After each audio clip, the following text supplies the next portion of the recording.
Well, good morning, everybody.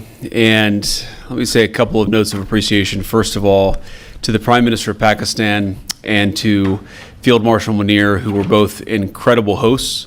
And whatever shortcomings in the negotiation, it wasn't because of the Pakistanis who did an amazing job and really tried to help us and the Iranians bridge the gap and get to a deal. We have been at it now for 21 hours, and we've had a number of substantive discussions with the Iranians. That's the good news.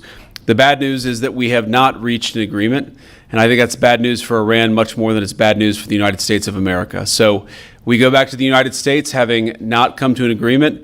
We've made very clear what our red lines are, what things we're willing to accommodate them on, and what things we're not willing to accommodate them on. And we've made that as clear as we possibly could, and they have chosen not to accept our terms.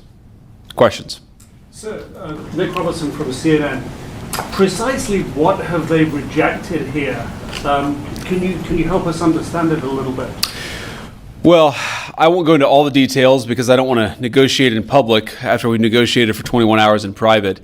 But the simple fact is that we need to see an affirmative commitment that they will not seek a nuclear weapon, and they will not seek the tools that would enable them to quickly achieve a nuclear weapon. That is the core goal of the President of the United States, and that's what we've tried to achieve through these negotiations. Again, their nuclear program, such as it is, the enrichment facilities that they had before, they've been destroyed. But the simple question is, do we see a fundamental commitment of will for the Iranians not to develop a nuclear weapon, not just now, not just 2 years from now, but for the long term? We haven't seen that yet. We hope that we will. Jen. Was there a framework on anything? And also, did the Iranian frozen assets come up? And did you reach any conclusions on those frozen assets? We talked about all those issues, Jen, and we talked about a number of issues beyond that. And so certainly those things came up. But again, we just could not get to a situation where the Iranians were willing to accept our terms. I think that we were quite flexible. We were quite accommodating. The president told us, you need to come here in good faith and make your best effort to get a deal. We did that. And unfortunately, we weren't able to make any headway. Preston.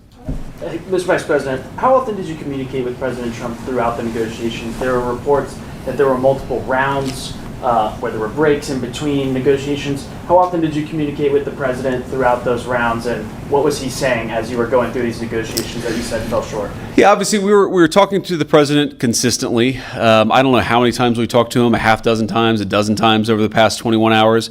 We obviously also talked to Admiral Cooper, to Pete, to Marco, to the entire national security team. We talked to Scott Bessent a number of times.